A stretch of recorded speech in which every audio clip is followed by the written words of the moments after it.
This is a game. Welcome to another video from Cardboard East. My name's Jay. I play board games from Asia and share what I find with all of you. Today, we're going to look into the world of Orthognomes. Orthognomes is a two-player abstract coming to a Kickstarter soon from Phantom Lab, a Japanese publisher known for making abstracts. Welcome to the world of Orthognomes, where the gnome lords of summer and winter are constantly battling. Sometimes summer wins and sometimes winter wins. And if you look outside my window right now, winter is definitely winning. What does this eternal struggle look like? Well, over here you can see that the rule books are quite simple. So this game is very approachable and very easy to understand. We'll get knocked through this tutorial very quickly. The game also comes with Lazy Susan. This is a sticker. You will have to stick this on here. Now, all of this is a prototype, so none of this is finalized just of yet, so please keep that in mind. The game will also come with 12 blocks, and we'll talk about this very shortly. First thing you're going to do is you're going to divide the 12 blocks into two sets of 6. You're not going to do that randomly. You're going to divide that not by color, but by symbol. So if you notice that these have circles on this end and these have little triangles on this end. It's very subtle, but it's very easy to distinguish. When you flip these over here, you'll notice that they're on both sides as well. Once you have divided the blocks and decided on the first player, you are ready to begin the game. First, let's talk a little bit about placement. When you place blocks onto this 4x4 grid, you're never allowed to break that barrier. And imagine, if you will, if these little lines here were a wall that extended up. Later on in the game, for whatever reason, if you were able to build over that, you cannot extend or protrude out of that imaginary wall. There is a wall here that you cannot go past, so you're never allowed to break that wall any way you see. So this, again, is a no-no. Now, while there are imaginary walls on all 4 sides here that you can never protrude out of, there is no ceiling here. So if for some reason you are able to extend past 4 blocks, that is totally legal, and you can make this as tall as you would like, given other certain restrictions. The other restriction that you have is that, well, there are only 3 axes that your block can go. It can be like up and down, left and right, and going straight up. With this in mind, every time you place a block, it can never touch another block that's following that same direction. So this one is going left to right. I can't put this block here. That would be a big no-no.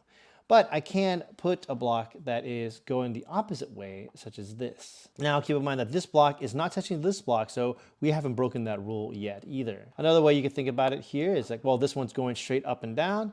This block can't touch it. I can't put this here, for example, but I can put it at least one spot over or another spot over here. And I could even turn the puzzle around, and instead of placing it here, I could also place it here or here. Again, these 2 blocks are not touching, and therefore I haven't broken that rule. Now that we talked about placement, you're ready to begin the game. The first player is going to take any of their 6 blocks, take one piece, and place it in any orientation on the board. However, they must touch this space. Once again, you cannot protrude past this imaginary border. However, this right here would be a legal move. The next player will take their piece, and they must place it adjacent to a pre-placed block. However, keep in mind that they can't touch the block and have it to go in the same direction. So this would be negative. This would be negative for 2 reasons, because it's touching this block and it's protruding outward. But let's say they might go with something like this. Players will then continue placing blocks back and forth, keeping in mind of the placement restrictions. Why are we doing this? Or why are we doing this dance? Well, the goal is to create a connect 4. So for example, if I were to do this, I would create a connect 4 here. So from the bottom blocks, 1, 2, 3, 4. Now, my goal isn't to create one connect 4, but as many as possible. And keep in mind that this can change throughout the course of the game. So my opponent, for example, could block me by placing this here. So therefore, from this angle, you could see that this is not a 4 in a row. Again, they also blocked here and here. So the game will begin to unfold slowly but surely over the course of the game.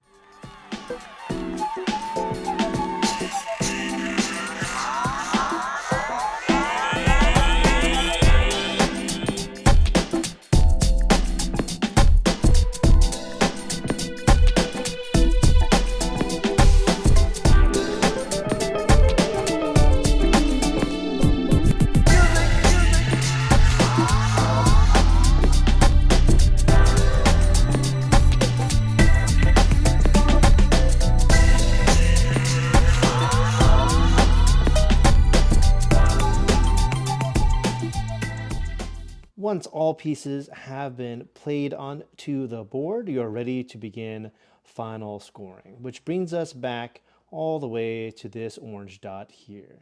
You're going to look on this face and you're going to see, are there any connect fours? As you can see here, that neither the summer nor the winter player have a connect four here.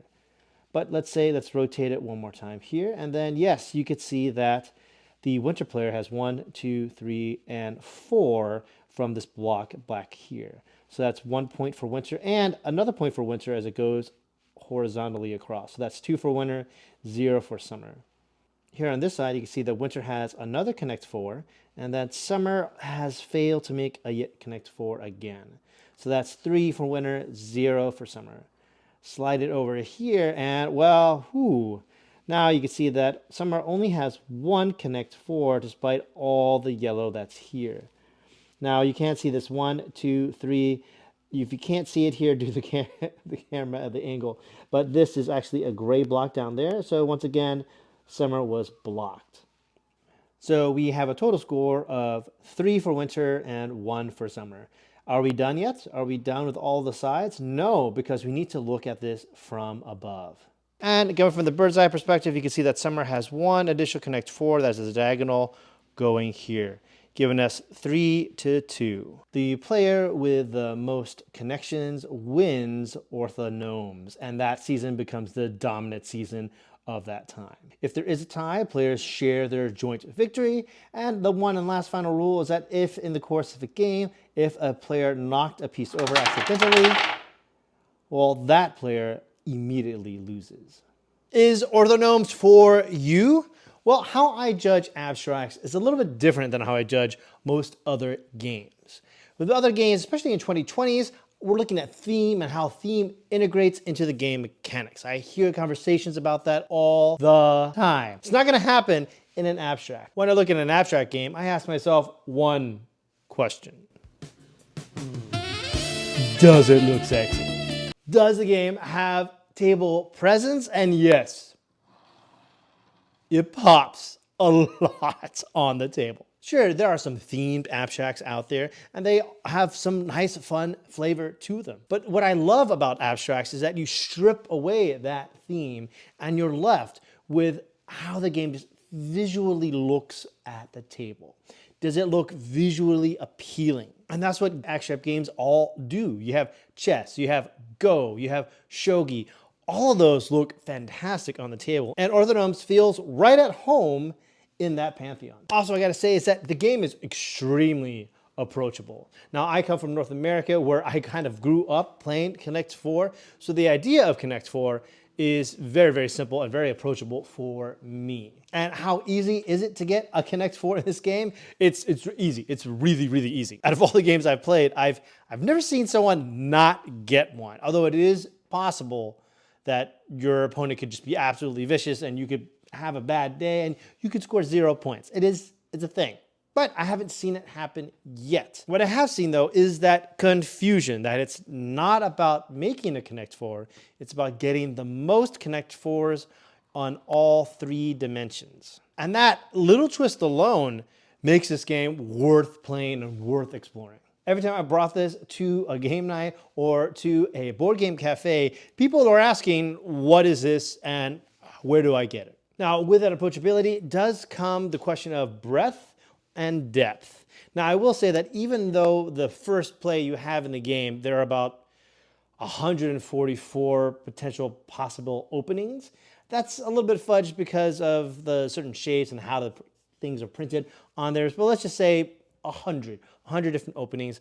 There's still a good amount of variety in there. And with the limitations of where you can place your blocks, it's really fascinating to see the game unfold and how you can block your opponent and how you can create opportunities for yourself later on and build on the previous blocks in order for you to score points. And as cool as this is, it's lightning fast. The box says 15 minutes, and I would believe that 15 to 20 minutes at most. You can have some AP, but not too much. Although I'm not going to underestimate someone's ability to have AP. I haven't experienced that yet. The biggest negative that I have to say is, well, the height of the table. And what do I mean by that? Well, you're going to be leaning down to kind of see everything. I'm very happy that there's a lazy Susan involved. If there weren't, then I'd be standing and hunching over. My least favorite thing to do in any board game is to lean. I don't like leaning. It's just frustrating to have that break up the experience that I have. And with this one, you are bending down, depending on the height of the table, depending on the height of your chair. So that is something that you may have to consider. Do you have a bad back? This might have issues for you. And I hate to say that, but it's true. And I'm old and I experience these things, and I need to mention that out there. I need to throw that out there for all these experienced gamers to know. Now, I do not have any issues with colors, but I don't foresee this being a problem either because the yellow and gray shapes are very, very different. Circle, square. In terms of components, I mean, these are pretty chunky pieces. They're gonna last no matter how many times you drop them. Once again, my name's Jay. I play board games from Asia and share what I find with all of you. If you want to learn more about games from Asia, please subscribe to the channel. If you want to see the channel grow even more, please consider joining our Patreon. I'll put a link up here to a video that I think you'll enjoy. See you there.